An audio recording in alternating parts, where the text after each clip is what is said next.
the pleasant gardens of great Italy, and by my father's love, and leave him on his good will, and I good company, a trusty servant, well approved in all. Here let us breathe, and happily institute a course of learning and ingenious studies.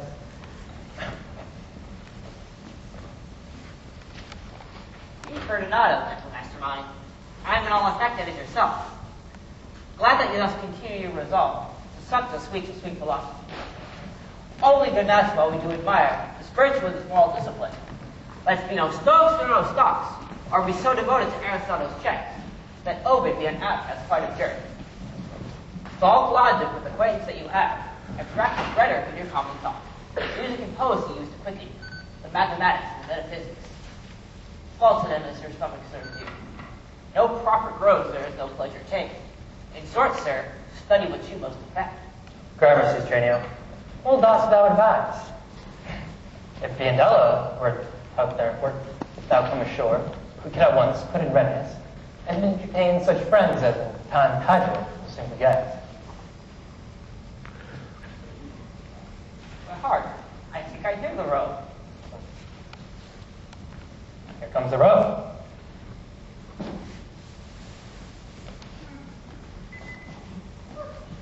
Gentlemen, you pursue me no further, for I am firmly resolved, as you know, and that is to not bestow my youngest daughter before I have a husband for the elder.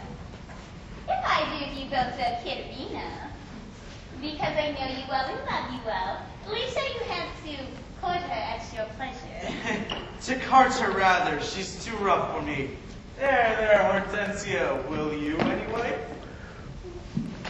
Pray you, ma'am, is it your will to make a stale of me amongst these mates? Mates? Oh, maid, how mean you that? No mates for you unless you were of gentler, milder mold. A faith, sir, you shall never need to fear. I wish it not half as you were part, but if it were, doubt not that here should be to comb your noddle with a three-legged stool to paste your face with you. From all such devils, good Lord, deliver us. And me too, good Lord. Hush, master. Here's some good pastime toys. That wench is stark mad. Or wonderful boy. But in the other silence do I see. Maids mild behavior and sobriety. Here's Trainio. Well said, master. Mom, here's your bill. Gentlemen, may I sit and good on what I have said? Bianca, get you in, and let this notice please thee, good Bianca, for I will love thee nevertheless, my Doyle. Ugh, how pretty Pika is best put finger in the eye, and she knew why. Sister, content thee in my discontent. Mother, to pleasure humbly I prescribe. My book's an instrument to be my company, on which took and practice upon them by myself. Hark, Trainio. Thou mayest hear me nervously. Signora Baptista, will you be so strange? Sorry am I that our goodwill affects Bianca's grief. Why will you view her up, Signora Baptista, for this fiend of hell, and make her bear the penance of her tongue? Gentlemen, content ye. I am resolved. Go in, Bianca. And that I know she hath taketh most delight in music, instruments, and poetry. Schoolmasters will I keep within my home, fit to instruct to you. If you, Hortensio, or you, Senior Gremio, know any such preferred than hither, for to cunning men I will be very kind and liberal as to mine own children and good bringing up. And so, farewell. Katerina, you may stay, for I have more to commune with Bianca. What? I trust I really do, may I not? What? Shall I be appointed hours as though belike I knew not to take what to leave? Ugh!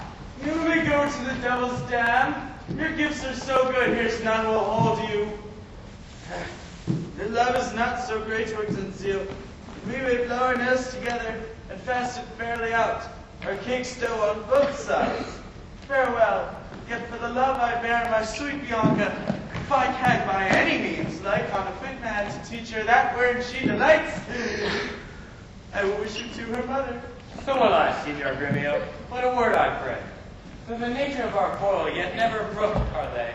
And now, fine advice, that it toucheth us both, that we may yet again have access to our fair maiden, and once again be happy rivals in Bianca's love, to labor and effect one thing specially. What's that, I pray? Marry, sir, to get a husband for her sister. No, no! I say a husband. Well, I say a devil. Think us now, Hortensio. Though her mother being very rich, is any man so very a fool to be married to hell? Tush, Gremio, though it pass your patience and mine to endure her loud alarms. Why, there be good fellows out there, and a man could light on them, to take her with all her faults and money enough. I cannot tell, but I would as lief take her dowry with this condition, to be whipped at the high cross every morning. Faith, as you say, there's small choice in rotten apples. But come, since this father-in-law makes us friends, it shall so far forth be friendly. Maintained all by helping Baptista's eldest daughter to a husband, we set her youngest free for a husband, and have two at a fresh. Oh, sweet Bianca, happy man be his dole. He who runs fastest gets the ring. How say you, Signor Gremio? I am agreed, and I would have given him the best horse in Padua to begin his wooing that would thoroughly woo her, wed her, bed her, and rid the house of her. Come on. Master, is it possible that love should have suddenly take such hold? Oh, Trainio, since I found it to be true, I never thought it possible or likely. But see, while I idly stood looking on, I found the effect of love in idleness.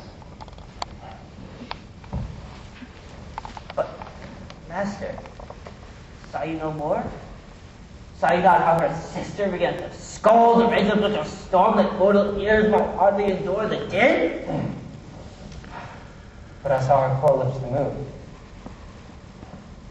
And with her breath, she did perfume the air. Trainio, sickness swift was all I saw in her. Master, you look it so longingly upon the maid. Perhaps you mark it not on the pit of all. Oh, yes. I saw great beauty in your face. Such as the daughter of Abner had, that made great Jove humble him to her hand. And with his knees, he kissed the creeping strand.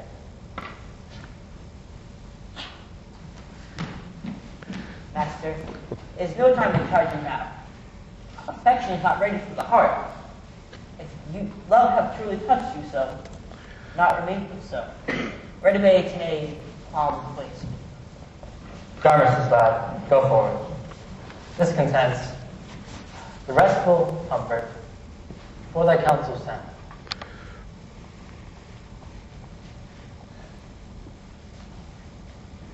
Well,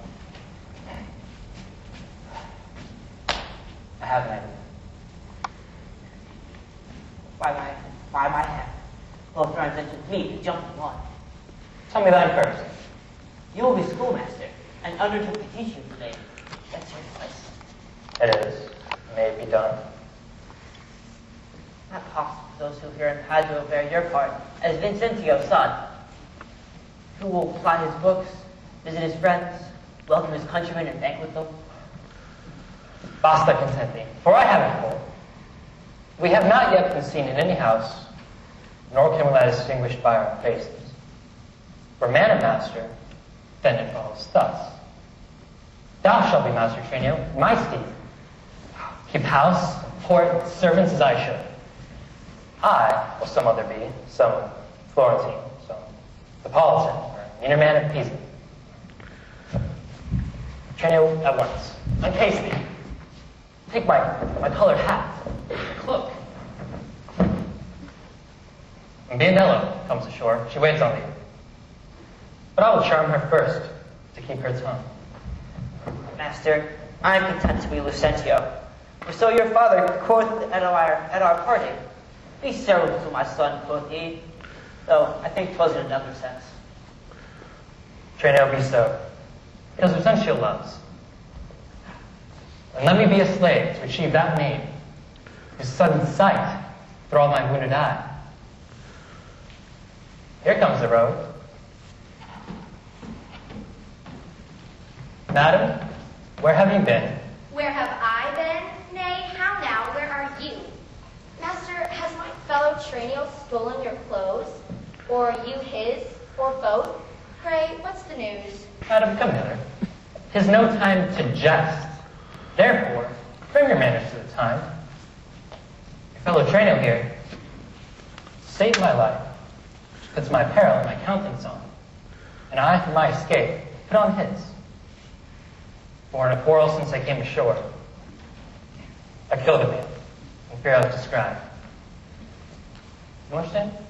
Aye, sir, near which. Not a jot of Trainio in your mouth. Trainio is transformed to Lucentio. The better for him would I were so too. So could I, faith girl, to have the next wish after, that Lucentio indeed had Baptista's youngest daughter. Only I must advise you, use your manners in all kind of company. When we are alone, why then I am Trainio. But in all other places, your master, Lucentio. Trainio, let's go.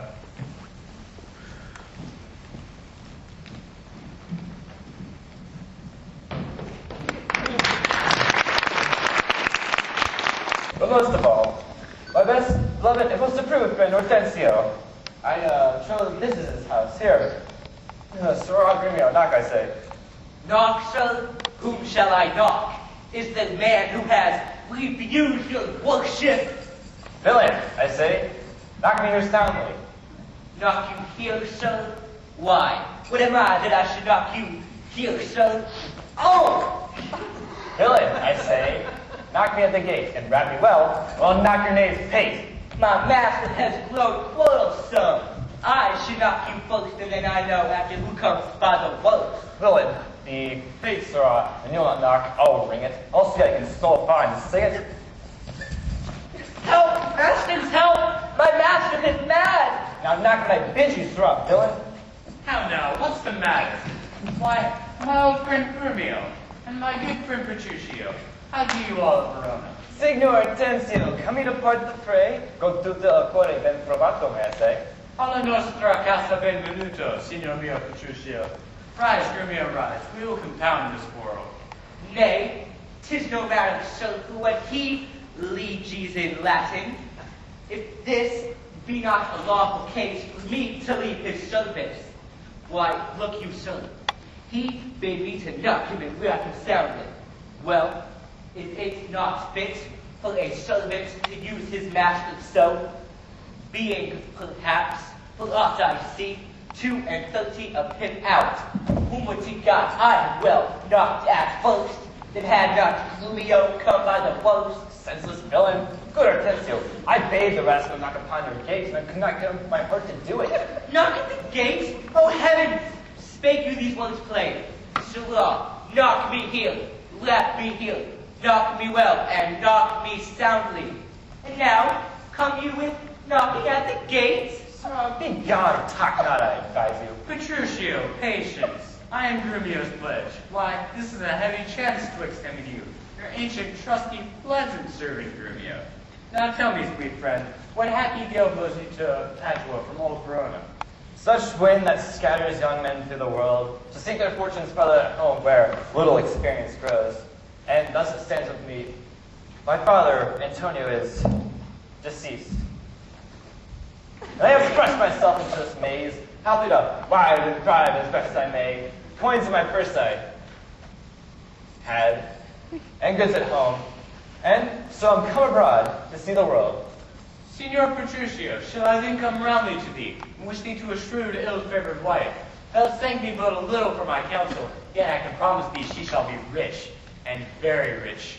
But thou art too much, my friend, and I'll not wish thee to her. Signor Hortensio, twixt such friends as we few words suffice, and therefore, if thou want no one rich enough to be Petruchio's wife, as a wealth is a burden at my wooing dance, be she as foul as Hortensius love, as old as Sybil, or as cursed and shrewd as Socrates' Xanthopy, or worse, if she moves me not, or not removes, at least affection's edge in me, where she as rough as the swelling Ajax seas. You see, I come to buy the wealthily in Padua, and if wealthily, then happily in Padua. Nay, he speaks flatly what his mind is. Give him gold enough and marry him to a puppet or an aglet baby, or an old trot with ne'er a tooth in her head, though she has as many diseases as 52 horses. Why, nothing